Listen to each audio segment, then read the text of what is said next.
Highguard didn't learn a single thing from the failure of Concord. And there was a lot of things to learn. Game-saving insights to be had. But no! Here we have another game steeped in toxic positivity, glazed by the people who played it internally. And we know that because a former dev has just posted his reflections and musing around the game's launch. I think it's a fascinating look into the development of the game, as well as the mindset of the people behind it. And pretty immediately, we see some pretty big problems popping up. We are going to have to focus on a few main points here, because if we went into a deep dive in this read-through, we would be here for hours. Also, I would like to extend a little bit of grace to the guy who has written this. His game is absolutely being torn apart in the media, and that must have him feeling a bit raw and defensive. So keep that in mind as we read through. The day leading to the Game Awards was amongst the most exciting of my life. Which is understandable. He was just about to release what he thought would be a hit video game. After 2.5 years of passionately working on Highguard, we were ready to reveal it to the world. That's an important number, by the way. 2.5 years. Keep that in the back of your mind. The future seemed bright. Everyone I knew who had any connection to the team or the project had the same sentiments. This is lightning in a bottle. I trust this team wholeheartedly. If there is one project nobody in the industry is worried will fail, it is yours, which is a pretty specific piece of feedback. This has a mainstream hit written all over it. There is no way this will flop. I could play this game all day. I'm sorry, man, but you need better friends. The internal pre-reveal feedback, even from the unbiased sources, which I doubt were unbiased, was quite positive, and where it was negative, it was constructive. Clearly, it wasn't constructive enough, given the fact that the worst part of Highguard revealed to us during the first few moments of a match. But we can come back to that later. First, I want to go back up and focus on this number. 2.5 years. You know what has happened during the last 2.5 years? A little video game called Concord was released. It received negative reviews from critics, the game experienced unprecedented low sales for a project of its size, and was shut down on September 6th, 2024, 2 weeks after its launch, with all copies being refunded. That would have me worry a bit. Yes, Concord and Highguard are fairly different, but they both exist within the same genre of games. So if I just had a game commit seppuku in front of everyone, I would look at what was happening to analyze it if I was one of the main developers of Highguard.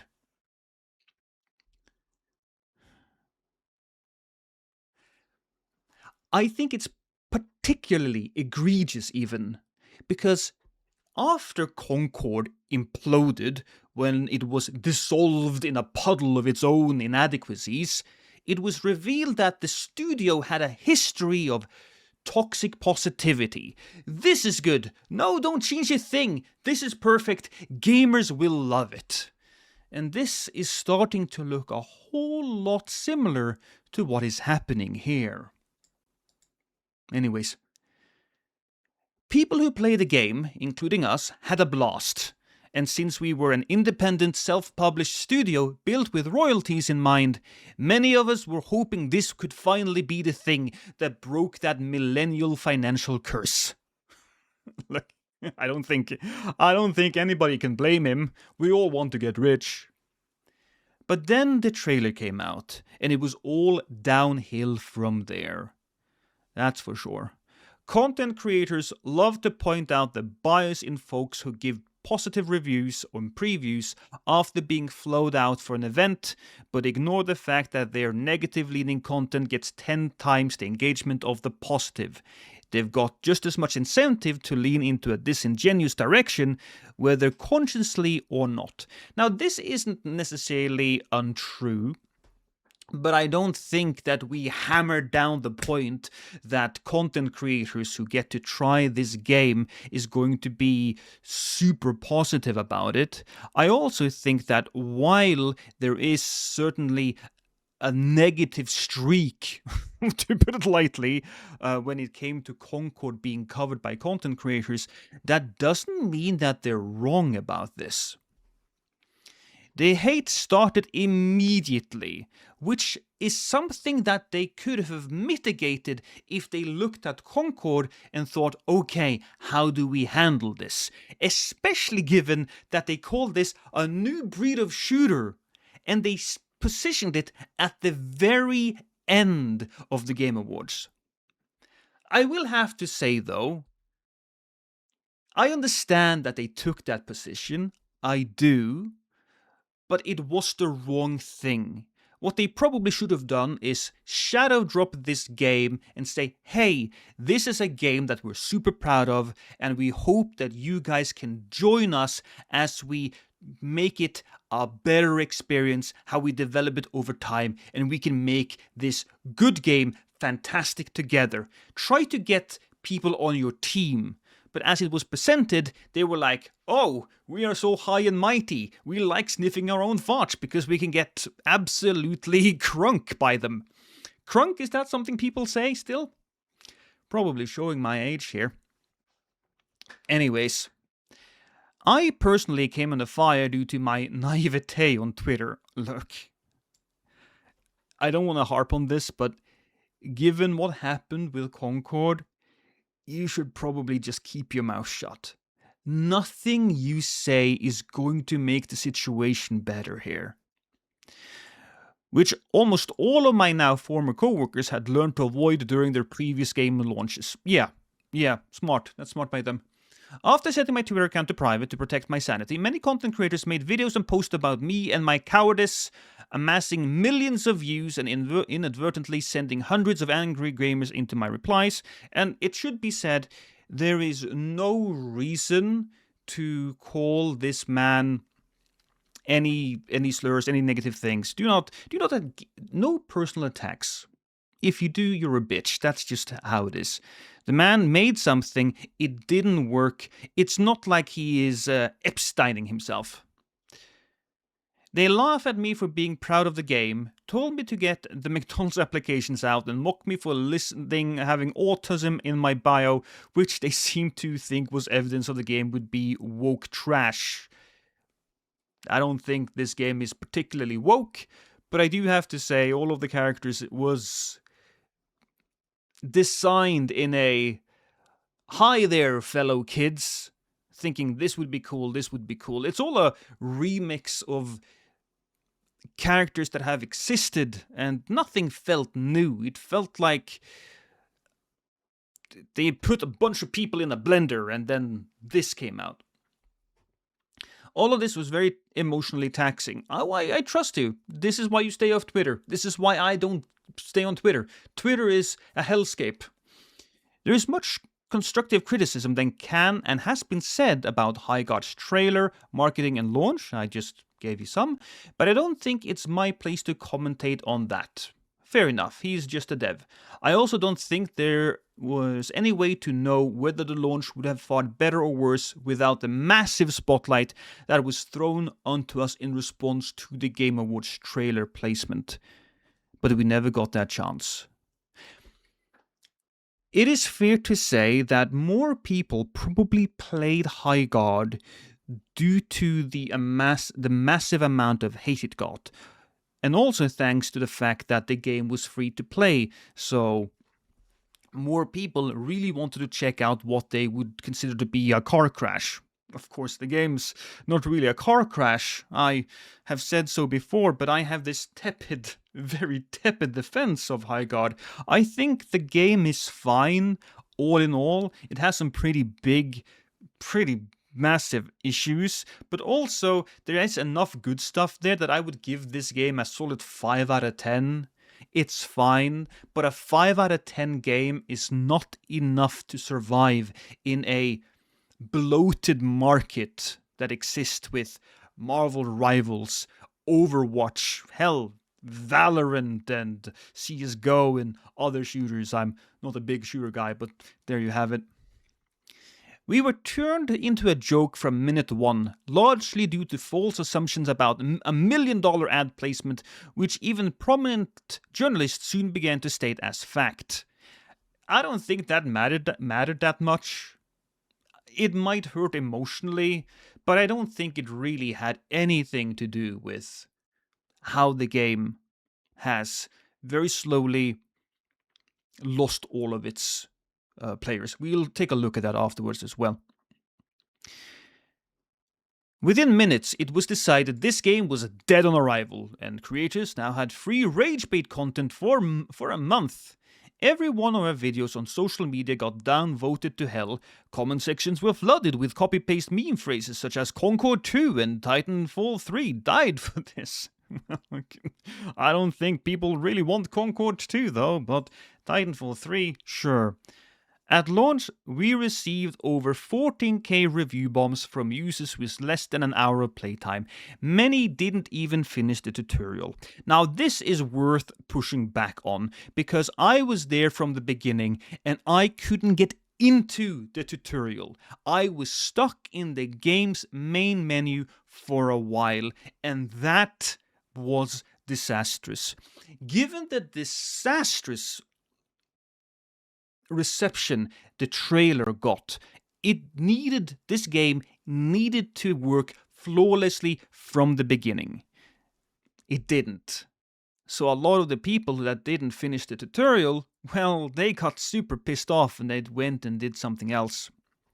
But even the people who finished the tutorial and got into a game, they got turned off pretty quickly, because some of the main issues with Highguard was that nothing happened for the first two phases of the game. The first phase is you reinforcing different walls in your base to make it more difficult to attack. Honestly, it's not fun. And it's a waste of time given all of this special equipment that you have to get through the walls. It doesn't matter, so that's a whole minute wasted. Then you ride out and you try to find gear, and the maps were so large that you wouldn't see anyone. You would get all of your gear, and then finally, when the next phase of the match started, the shield breaker, that's when you started to actually engage with the enemy. So that's so much time wasted. People will fall off. It's like opening a book, and the first 10 pages are blank. Are you going to continue reading? No. In discussions online about Highguard, Concord, and something and such, it is often pointed out by gamers that devs like to blame gamers for their failures, and that's silly. Devs like to blame gamers for their failures, and that's silly. No, that has happened a fair amount of times. There's been, especially the last few years, a bunch of people screaming, "You need to support us, you need to support our message," and the games are so political that gamers don't want to touch it, or the games are bad. It reminds me of, which movie was it? The newest Charlie's Angels, where men was treated as trash, especially in the marketing, especially by the comments of the people making it, and then they complained that men didn't want to go watch the movie. You get what you get. As if gamers have no power, but they do. That's true, we do have some power. We have a lot of power. We have the power to buy your game if we think it's good. And if we don't think it's good, we won't buy and play your game. They have a lot of it. I'm not saying our failure is purely the fault of gamer culture and that the game would have thrived without a negative discourse, but it absolutely played a role. Oh, that's true. That is true to a certain extent.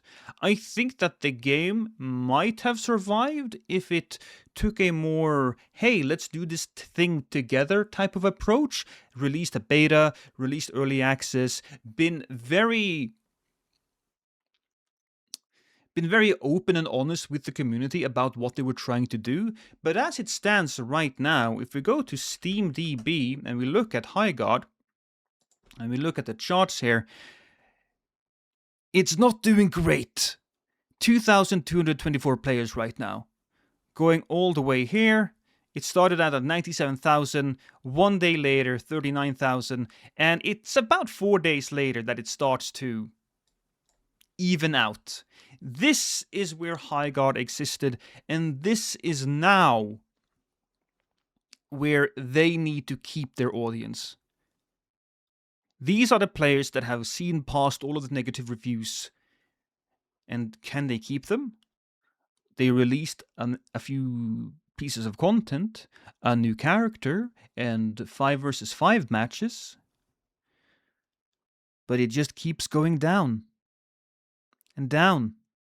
From 15,000 to over here, 1,100. Now this is just on Steam, of course, but it does tell a story. All products are at the whims of its consumers, and the consumers put absurd amounts of effort into slandering Highguard, and it worked. They did get a lot of bad press. The reviews on Highguard on Steam when it was released was 20% positive reviews. Now that has changed a bit. Highguard now sits at 45% positive. And I think that is fair. I think a 5 out of 10, 50% would be good. This game didn't need to be good, it needed to be great from the start. Many of Wildlight's former devs will now be forced to assimilate back into the actual corporate industry many gamers accuse Wildlight of being a part of. Now every time someone thinks about leaving the golden handcuffs behind in favor of making a new multiplayer game the indie way, they'll say, but remember how gamers didn't even give Wildlight a chance?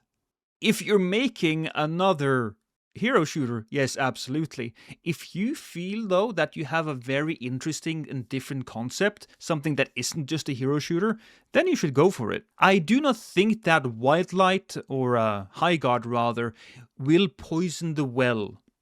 He's just feeling a little raw about that now. Soon, if this pattern continues, all that will be left are corporations, at least in the multiplayer space. Innovation is on life support. Well, there are a couple of issues with this. First issue I have is that it is written like Highguard was this new innovative title, which it wasn't. Yes, you can ride mounts and fire guns on horses, but that's not exactly the big new change the industry needs. Also, there are other games out there, other shooters that exist and that are exciting to play. Arc Raiders is one of them. Helldivers 2 is also one of the newest shooters that I was super excited about, so Even if Highguard had a rocky launch, our independent, self-published, dev-led studio full of passionate people just trying to make a fun game with zero AI, zero corporate oversight deserved better than this. I would agree with that. I don't think that they deserved all the hate, but when it comes to deserve, you deserve how good your game is. By that I mean, a game that is a 5 out of 10 is going to die in this genre. You tried. It wasn't good enough. I'm sorry, but you gotta move on. We deserve the bare minimum of not having our downfall be gleefully manifested. I wish the best of luck to the few people who remain at Wildlight and hope Highguard can stay the course. It's not going to. I still believe in it, and so do the fans we reached, who continue to champion it on the subreddit, Discord, Twitch, and social media. You will always have a few people that just want to defend you because they see you're going through something terrible, which you are. But there's not enough of those people who are willing to play your game. And even though this adventure has come to an abrupt and emotionally challenging close, I don't regret a second of it. And I do not blame him. The main frustrating part of Highguard is that they did not learn anything from Concord.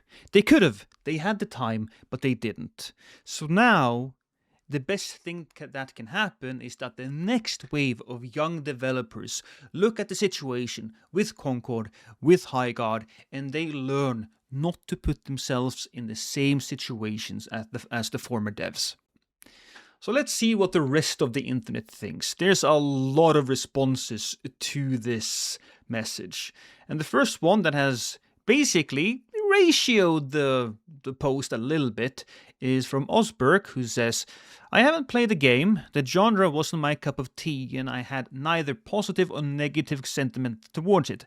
However, as a business person, I immediately knew what went wrong when I saw this part of the post. When you have only positive criticism and not hard truths about your games, especially a game where the market is oversaturated, you cannot rely on this type of feedback, which delivers nothing. That's true, they got nothing from it. You were asking friends, family, and close industry people whether they played this game when you should be asking, can we get 100,000 people to switch from Apex, Marvel Rivals, or Valorant to play our game? I think I mentioned the exact same games, which is true. I think that if you look at those games, all of them do what Highguard does, but better in some sort of way. Highguard is a very watered down experience. There was no validation for that feedback, no alpha, no early access, no public testing. You literally went to launch blind, believing you were immune to failure.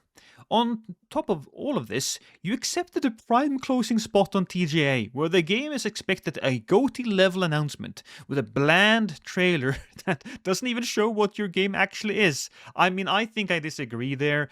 I do think it showed than what the game was. I do think that if they showed more about the shield breaker part, maybe people would have been more positive, but I think everybody immediately pegged this game for what it was. Followed by weeks of silence, ending with an out-of-touch streamer event just prior to the launch. To be fair, after the disastrous trailer of Highguard on the Game of the Year awards, it's difficult to really say what they should do. If they hadn't been silent, if they had posted more stuff, then I think that stuff would have just kept the hate red hot. I think it was a strategic decision to keep quiet, one that I can't really argue with. But at this point, the damage was done, and their attempt to mitigate it didn't work. I genuinely think that you were right about negative content farming, review bombing, and inexcusable personal attacks. Very true. Again, if you attack this person on his looks, on anything else, you're a bitch. It's not hard not being a bitch. But the failure of this game is not on gamers, but on you. Hopefully on your next project you will find people who can tell you the hard truths. Reflecting on Highguard doesn't reflect at all, just blames gamers again. It is true that he did not really reflect on the gameplay aspects of Highguard and why it failed. Why could it not keep the 15,000 players that remained after the game had survived the review bombings?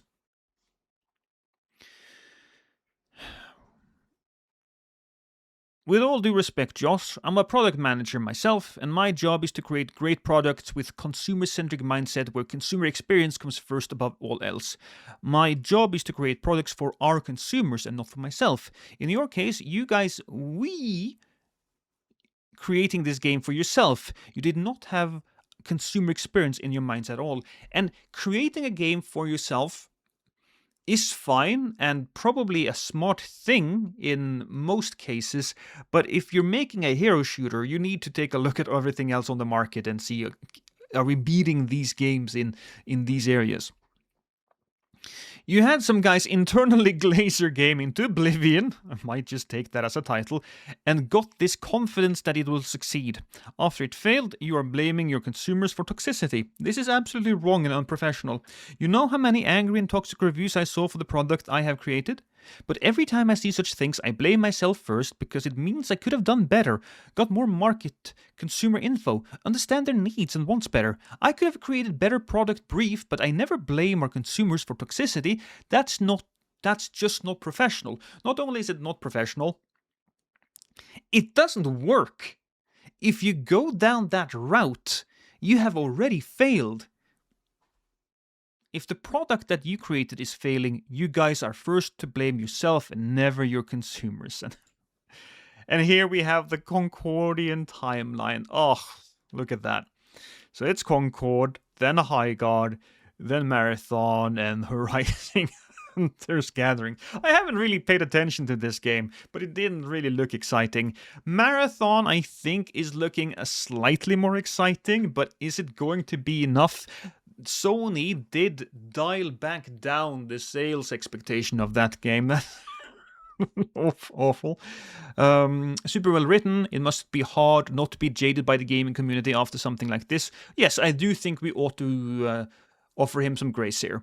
You guys were screwed from the start for no good reason. The game is innovative and awesome and didn't deserve what happened. No. I do not agree that the game was innovative. What was so innovative about it? You grab a thing, which is basically capture the flag, and you plant it somewhere. I disagree. I disagree so hard. You know what would have been a more interesting concept? How about you start far away from the base with the battering ram, instead of having the battering ram just spawn at your base, and then you have to fight to get your battering ram to the base.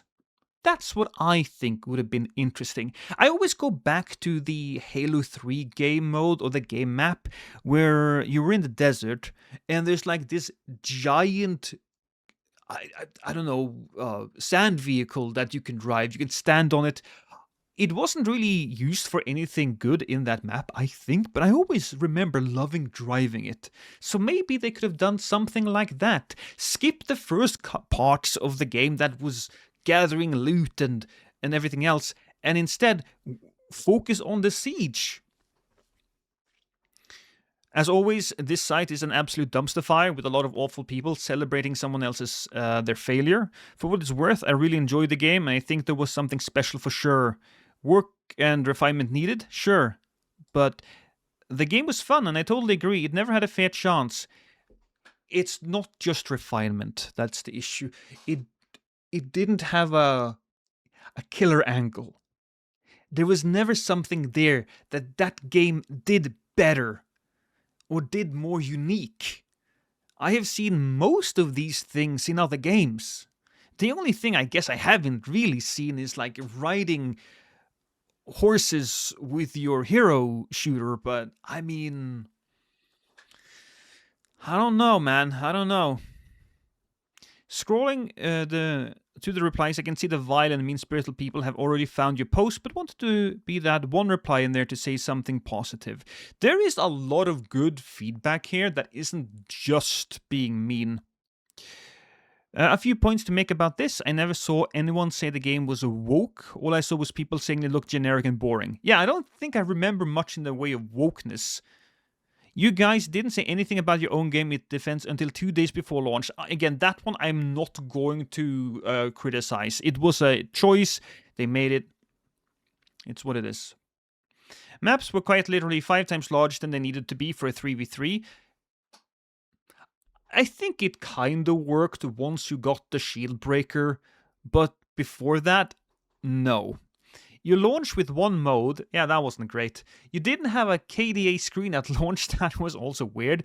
Your designs were generic new hero slop. Yeah. The art direction from lighting to color saturation was awful. The art direction I did not particularly enjoy. Color saturation I don't think was a big deal. I didn't complain about that. You brought nothing new. True. True. Everyone I knew who had any connection to the team or project had the same sentiments. This is lightning in the bottle, la la la la, la la la. Ooh, it's a lot one. Oh, it's Endymion. I think I talked to him a few times. I'm going to be very real with you. Once upon a time, gamers didn't care who made the games, we just wanted good games. Then a bunch of people just like you came around and they cared very, very much about who made the games.